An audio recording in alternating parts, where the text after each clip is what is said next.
Welcome, Module 1, Day 1. Here we go. Historical narratives. What's a narrative? It's the way the story is told. Sometimes it's commonly said that history is written by the winners. That may or may not always be true. For example, the Cold War.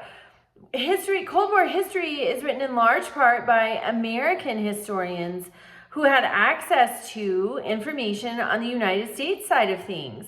On the Soviet side of things, some of that was censored, or historians may have felt pressure to write a certain way so that they, weren't in trouble with their government, or worse, killed.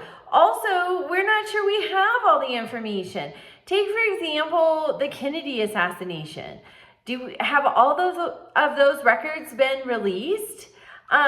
Both assassinations, JFK and his brother RFK. According to RFK Jr., we don't have all the information. So how can history possibly be written until we do have all the information? And so that's what you see throughout history. A lot of times, yes, written by the winner because they destroyed all of the losing party's stuff.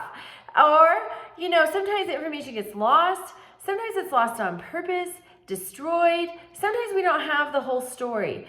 So that's why it's really important. We want to look for the whole story. I was reading a book about World War II, and it said that a lot of the Nazi history was written by attorneys preparing their cases for the Nuremberg trials after World War II. Attorneys write information and look for information that makes their case. Historians want to know the whole story. And so that's why record keeping is important. That's why information is important, but also always bias. So for example, here in Colorado where I live, we have Proposition 127 that's going to ban hunting of big cats, including mountain lions.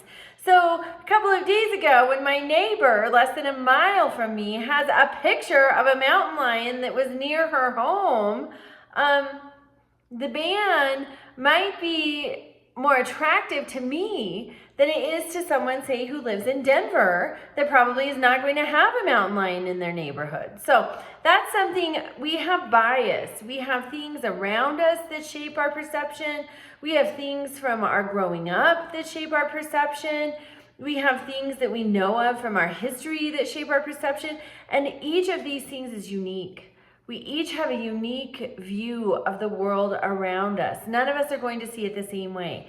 So same with information that we take in as we're studying history. We're going to see it uniquely to us, which helps tell a better story for sure. But also, there's a bias, always. So we want to study history, and who cares about history? Well, have you ever heard of a gentleman named Hubert Humphrey? In 1968, he was President Lyndon Baines Johnson, vice president. In March of 1968, LBJ decided not to seek re-election. It was late in March. The Democratic primaries were over. He decides not to seek re-election. He throws his support behind his vice president. Does this sound familiar? It should, because that's what happened with President Biden. He decided after the Democratic primary season not to seek re-election. He has thrown his support behind his vice president, Kamala Harris. She's a Democratic nominee. Why is it we don't know Hubert Humphrey's name? He lost the election. Is history going to repeat? This is why we study it. It's because we see characteristics of events. And we want to recognize them so that we can impact the outcome. We can have a better outcome, a better present, and a better future. That's one of the primary reasons we study history.